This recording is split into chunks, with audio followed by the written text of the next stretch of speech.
Live from New York. This guy. It's the show that is a little bit excited about Russell Westbrook. I am. I'm indifferent. Why are you indifferent? How can you be indifferent? Oh, your feelings are hurt about Bruce Clippers? Yeah, probably. No. That's probably it. You probably know. Bruce also literally, for all we know, got to work 6 minutes ago. We're not sure. Well, I got here as late as possible, so I didn't have to hear you guys talking about God knows what. Let's go. First things first. But we're starting with a concept. Now, in practicality, Dak has a no-trade clause, but the larger story here Let's is just that, overlook that. Yeah, For the sake of good story. Larger story is that the Cowboys legend Charles Haley says that Dallas should trade their franchise QB. I mean, it's actually complimentary. It is yeah, he's saying that because they haven't paid him, they don't respect him enough, so just trade him. But go ahead, sorry. I wrote react. Okay, so You put this a lot into that. man. Really working hard. Wow. I think this actually would have been the move. The Cowboys are Wildes hates mimes, injustice, and half measures. Yeah, not in that order. And right now, the Cowboys are, in my opinion, operating under a half measure with Dak. They're going to do a mime. No, they're not miming with Dak. They're where they haven't paid him, but they're still seemingly committed to him. Yes. But they are clearly anxious about making him the highest, or even maybe second highest, but certainly the highest paid player in league history. And if you unwind this to before the draft, would the Pittsburgh Steelers have given you 3 first-round picks for Dak Prescott? I think so. I think that with you look at the Russell Wilson or Deshaun Watson trades as somewhat of precedent. Would the Raiders have given you 3 first-round picks for Dak Prescott? I think so. Would your New England Patriots have given up the 3rd overall pick and something else to have stability at the quarterback position after being out in the wilderness? Maybe the Patriots just wanted a full reset, but but you understand what I'm saying. I get it. And the Cowboys then could have taken care of their other financial business with that draft compensation, gotten a rookie quarterback of their own, or spent this year, whether it's playing Bruce guy Cooper Rush, or he's your guy. You were flirting with let Cooper keep the job a couple years ago. Ever. Check the tape, guys. You were flirting with it, or play Trey Lance, whatever it is, for a year while you figure out that if you're going to get on the rookie quarterback wage scale kind of cycle. But they didn't, Brew, even have the opportunity to consider that, because the original sin with Dallas is that first contract extension they gave him, they were afraid to give him.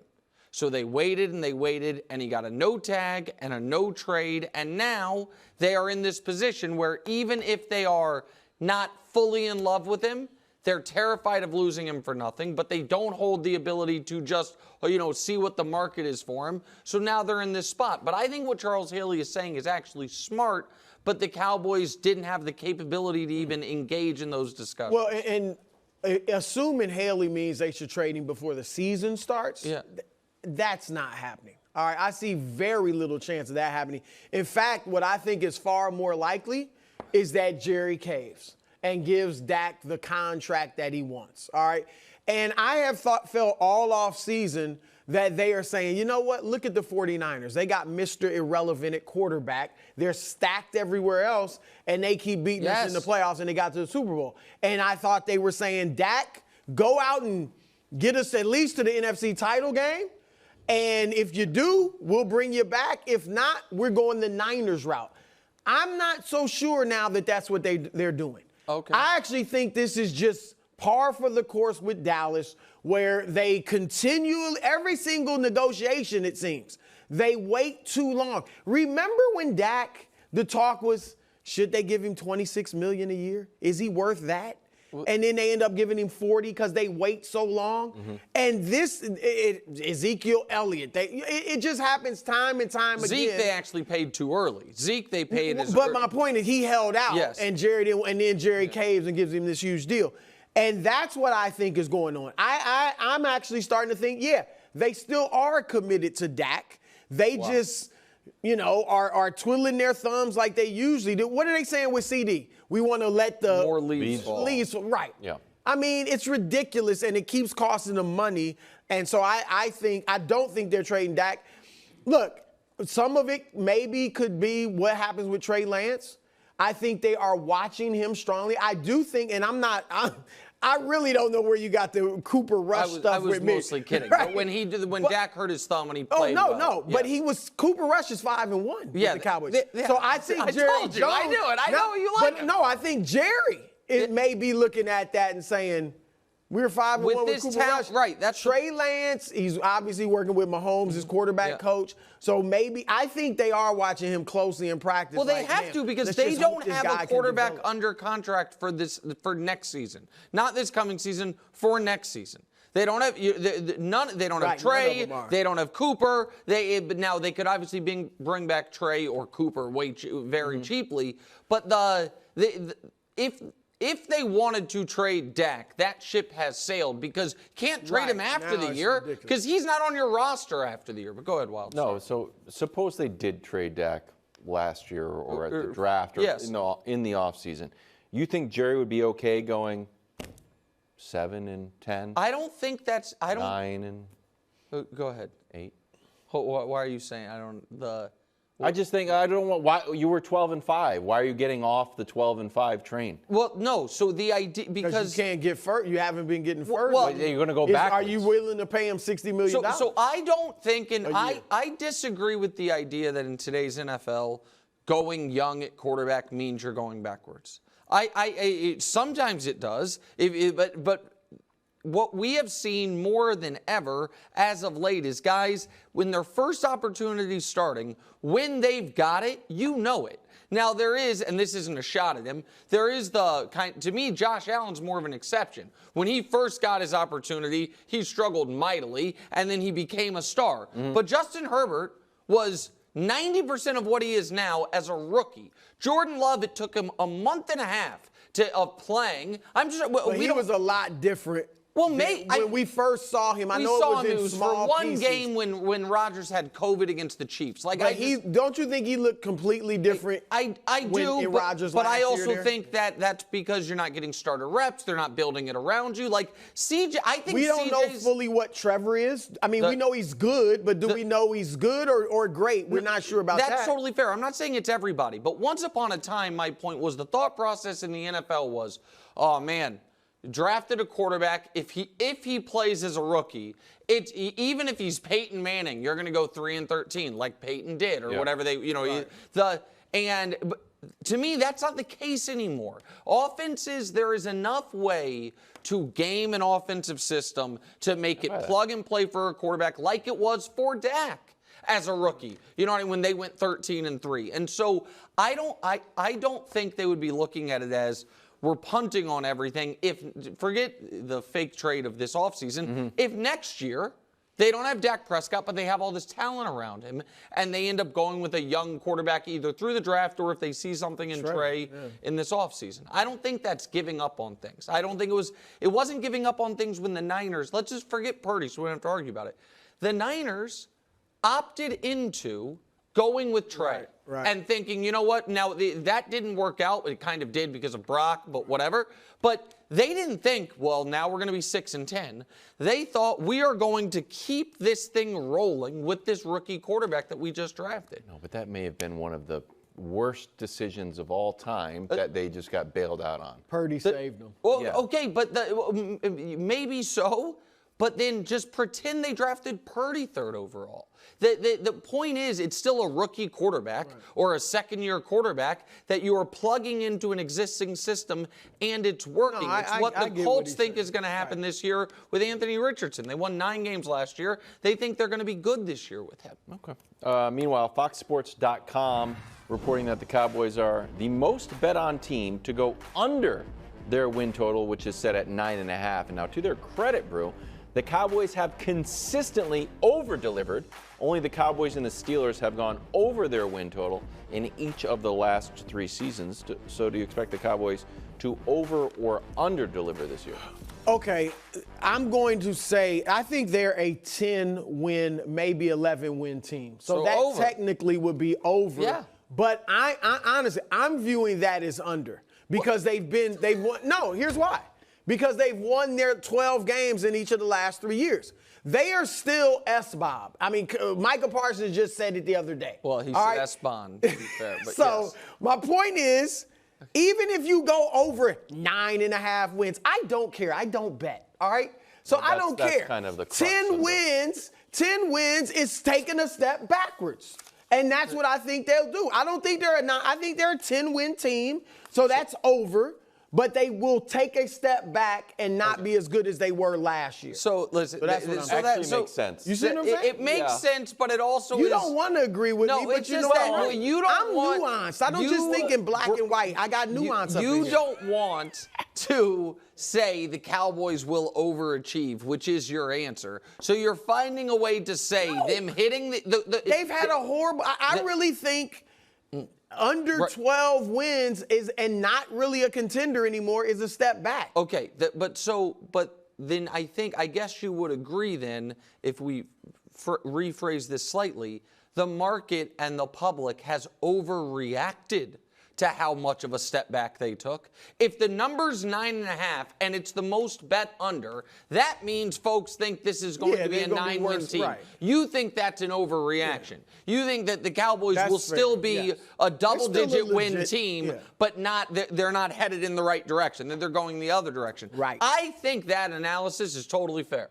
I think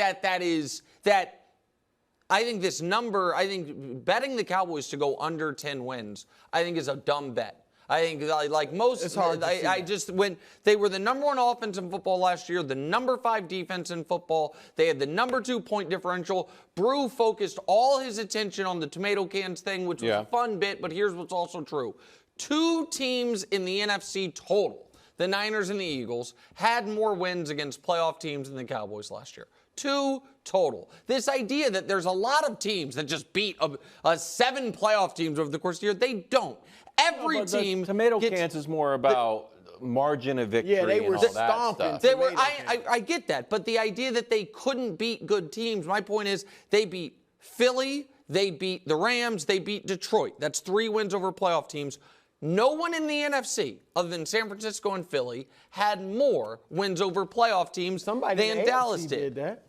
Say it again. The Jets. Somebody in the AFC. Okay, there you go. They beat 3 playoff teams. It's always odd. Remember they beat the Rams when the Rams weren't good. No, but by the way, when they beat Philly, when gave it to them. Hold on. See, but again, that's where Cowboys fans rightfully get mad at the media. The Rams didn't. Was Stafford out? No, but they kind of turned it around later in the season. No, I think people started acknowledging the Rams were good. The Rams didn't start 1-7 and all of a sudden get hot. The Rams, people underrated, myself included, at the beginning of the year, and then realized by the end of the year, oh, this is a good team. But because the Cowboys beat them at the beginning of the year, we were like, oh, they were one of Brew's actual tomato cans, if you will. The Rams, and they started slow. And I don't know that they. The record wasn't. I don't think they were very good. Okay, all right, they were. Dusty, were Rams tomato cans? 100%, and I made Brew take it off. They were 100% were a tomato can. They were. And then can I ask This is one the other? only tomato can that's down here right now. I can't believe this is the only one that's guys, down here right now. Started 3-6, Dusty. We're looking for a tomato. Can I ask you a serious question? I promise you, I'm on that tomato can. Oh, that the Rams were briefly tomato. They were on the tomato can. Yes. Do you think they will be able to get from whomever their running back is this year, 59 yards the Cowboys? per game? Yes, 59 yards per game, 4 yards per carry, and a half dozen touchdowns? Do you think that is okay? Combined, No. I don't know from that their one lead, guy from their lead. I don't know that they'll have a running back that averages 59 yards a game. I'm not going. The reason I'm saying that's what Tony Pollard gave them. So I understand that. I also thought them not adding a running back was a mistake, but I don't think it is. I don't think that they are losing an elite running back that they have to replace. They're losing. But they have. We don't even know if they have a competent running back. I'll go out on a limb and say they have a running back put up the equivalent to what Tony Pollard did last year. Dowdle's going to be as good as. I don't know who it'll be. So. It might be a veteran who gets cut during camp and they add. I'm saying I think they'll have a running back that averages 4 yards a carry, has a half dozen touchdowns, and around 60 yards per game. I don't think that's ridiculous. Go ahead. I'm going to throw up the Cowboys schedule, bro. Yeah. because if the over-under is 9.5, I've got a few obvious L's here. Okay. And then they always have one sneaky loss, like the Cardinals lost last year. Before you give an obvious L, can I just remind you one thing? Sure. The last 2 years, they are 16-1 at home. So these obvious L's better not be home games. I think one of them is. At Cleveland. Okay. That's an an obvious L? Yeah. I think I screwed That's not an obvious L. That's an L. That's me going, that's a little bit out on a limb. Okay, L. that's taking fine. obvious out, just L's. No. I think Week we only 3 have, obvious L. So a home game That's is an a home. obvious L. Well, here's the thing. If Lamar, and again, I'm also nuanced. You're way off the obvious. Just get because rid of the home obvious game and then it'll thing make more kills it. sense. They don't have hard road games, which is why they're going to go over. Why? Just Basically say lost these that are Lions games game I at home. think Let's be they'll honest. lose. They basically lost okay, that but that's Lions game. Wildes, I count that as a loss. That's another all obvious of L. their, It was, and it was last Here's year. the brew, and here's where you'll agree with me. Aside from the Niners game, all of their hard games are at home. The Eagles, they play They're both gonna places. split with the Eagles. The Bengals are at home. Yep. The Lions, Texans. the Texans, the Ravens, Yeah. they're all at home. That, to me, really works in their favor. They have been an excellent home team. Like, That's you true. can't. But they're going to lose a couple home games. They're going to lose more than one. Wouldn't you say that? Well, I mean, last year they were undefeated at home. The year before they were 8-1 at home. So sure, even if they lose, I know, but then They're when gonna it lose at came least two, time if not to three. really, Right. take Right, but care that's of a- home court advantage. that's a different question. They lost the defensive They coordinator. lost. When other teams lose defensive coordinators, the sky is falling, according to Nick. No, So what they do you lost mean? their defense. No, I think the Ravens lost the defensive coordinator because he was awesome. I think that hurts them a lot. Yes, I Dan agree. Quinn's not a good defensive coordinator? No, I'm not saying that. I think the loss of Mike McDonald is a very significant coordinating loss. But go ahead. Baltimore. Yeah, your obvious losses, your obvious. He's gone. He's off because they're lying all off home that games. tape. They're all home games. You've gone away from They're all home games. It threw it.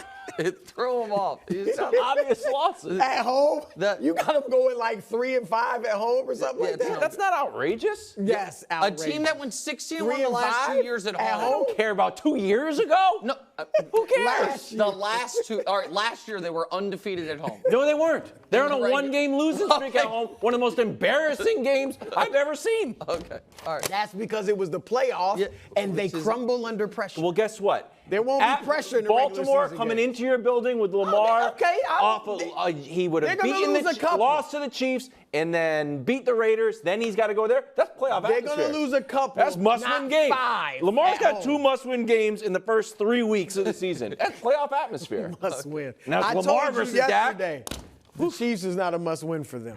Book it.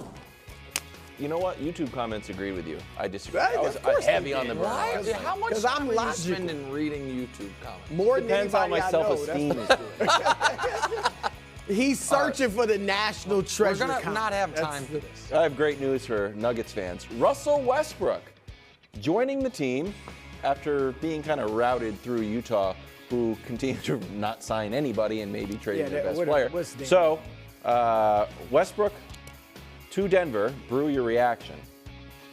I don't hate it. Look, he's coming off the. If they were to start him, I'd be like, oh my gosh, No. what are they doing? No. All right, but him coming off the bench and his ego. Now, remember, Nick, when he went to the Lakers, he was still Russell Westbrook. You know, He like was the coming off a all-time great run player. with Washington. Great runs, But extreme, no, he with big played well. numbers. They're averaging triple-double, got him to the That's what I playoffs, meant, you know. yeah. So he was still thinking he's in his superstar phase. Now he clearly understands this is what I am now. I'm winding down my career as a role player. It's just about winning. And so I think he can go to the Nuggets, come off the bench, give them energy. All right, they need Love energy. it. He can't replace KCP because he can't shoot. And that's what KCP does. And they But needed more shooting. Yeah, they got to do more. They still need to get somebody that can shoot. But off the bench, bringing energy, I think this is okay. Just quickly for the bench, Denver bench in the regular season, which you were classic 2. 1.5. Correct. Yeah. Because a full season. Yeah, You know what I that's mean? correct. 30 points off the bench, the Denver's bench, 25th in the league, 44% field goal, 26th in the league. So obviously everything runs through Joker, not a lot of depth, kind of fell apart there. And in the playoffs, that 30 points off the bench went down to 15 points off the bench And that, by the way, happens to every team because your starters play more. But and I know Wildes, yesterday you told me I have to stop asking you questions on the air. No, you ask me questions, but when I give you answers, you can't be like, no. Well, Wildes, what's your opinion on this? All right, well, this might be another one of those things. Russell Westbrook, even dating back to when he was a superstar, what time of year did he struggle the most? Where did he play his worst basketball? Playoffs. The playoffs. Good job, Brew. Thank you. I thought it was going to make 3 p.m. That's why I really don't understand, nor do I like this for Denver. Denver last year was 29th in the league in three-point volume. I'm not saying they need to be the Celtics is from three-point volume. This doesn't help that. Russ last year, so we know over the course of the season, he's not going to help your three-point shooting to begin with. Last year with the Clippers, or at any point really in his career post the 2015 playoffs, honestly, if we're going, so for a decade, he has struggled massively come the postseason. And that is where, even if he knows I'm not a superstar anymore, I think maybe he wants it so bad or so competitive. No, but he's had moments, he's had flashes. But this year in the playoffs, he was awesome in game 1, and then he was the worst player on their team. But they needed more from him because of the injuries. I get that. Like, but I don't think. I just don't think Russell Westbrook is wired at any point in his basketball life to just be a role player. How about this? What was Denver's, besides three-point shooting, intangible? I'll go to the intangibles guy. What was the intangibles thing? I won't ask you, I'll just say it. The intangible thing that Denver needed? A little energy, a little intensity. They would get apathetic. They would watch big leads just fall away, or they would let leads get out of hand and then Joker had to stay in. He couldn't go to the bench, and things got screwed up. Their now star player is a laid-back guy. All right? No, Jokic. You screaming yesterday? Yeah, but no, he gets into at times, but I mean, generally he's calm and cool. And I think energy is something they need. Now, and I also think this, Nick, if it's not working. Yes, I don't think Michael Malone will go with. Like, they get rid of him. No, this won't be the Lakers. That's fine, but there is an element of we're a year trial. removed from winning the title. We're changing things up. We just lost KCP, bringing Russell Westbrook, where I'm like, oh, I've seen that movie, and it ended terribly. The weird thing is, too, LeBron obviously wanted Russ. Joker really wants Russ. So NBA players like him a lot more than NBA viewers do. Because you like energy. Energy is a skill. Thanks for watching. Subscribe here to get more from the show and to check out clips from other shows on FS1.